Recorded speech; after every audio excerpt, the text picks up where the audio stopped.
Building a website.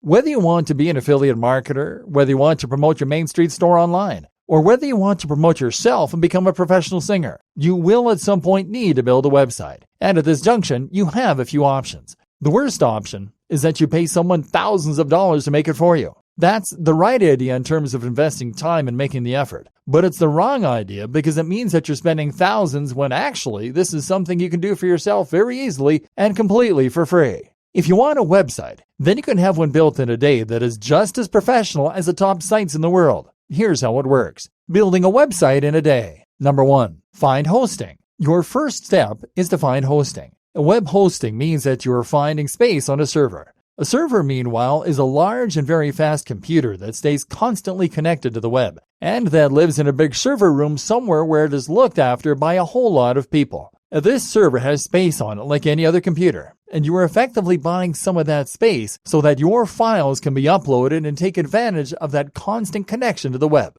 Simple. There are lots of different providers and packages, but I recommend checking out something like Bluehost. Here, you should be able to find hosting, including a domain name, the address that someone types in to find your files, for around $10 per month, or even a little less. Choose the most basic package for now. You can always scale up if need be, and choose a URL that will be memorable and that ties in with your brand. Avoid that practice of making your URL your keyword. This is something that Google itself has said it doesn't like to see, and it certainly doesn't inspire much confidence in users. Number 2. Install WordPress. The next thing you're going to do is to install WordPress. WordPress is a CMS, which stands for Content Management System. This is a tool that you can use to upload new posts to your website, to edit existing posts, and to change the design, layout, and more. This means that you don't need to do any coding at all. But the best part is that it is completely free. Actually, that's not the best part.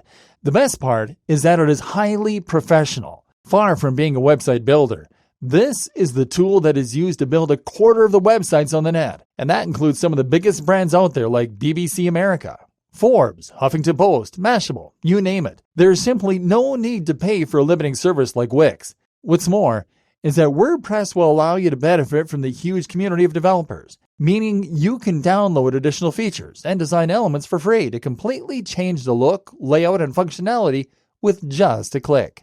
And as though all this wasn't enough, you can even install WordPress itself with a single click using the majority of hosting providers. There's simply no reason not to use WordPress. Most of the tools you'll encounter and want to use, from e-commerce tools to SEO optimization to widgets, will be designed for WordPress. And not only that, but seeing as WordPress powers some of the biggest sites on the internet, you know that it is least possible to achieve this success with WordPress. You know that it is SEO friendly, for instance. And that means that you can just concentrate on creating fantastic content and not worry about the rest. Number 3, add a new theme. The next thing you should do, in fact, is to head over to a site called ThemeForest, or one like it. Here, you can browse a large selection of professional and modern-looking themes and then download them to install. WordPress actually has a built-in theme store, and you can check there for a wide range of different free themes. Problem is, you tend to run into these free options a fair bit while browsing the web, and they understandably aren't quite as slick as many of the paid ones. That's why my advice is generally to pay and get something slightly more professional and slightly more polished. Once you find the one you like, it's simply a matter of downloading it and then uploading the zip file to WordPress. Number 4, customization. It's similarly easy to add plugins, which are small apps that run on your website either behind the scenes or front and center. These can include things like social media buttons to integrate your SMO, or they can include security features. Install a few of these and then find the customization tools in the WP login in order to set up how you want the site to look, the name, the copyright notice, and the rest. That's really all you need to do to make an amazing website, and then it's a matter of adding a stellar logo.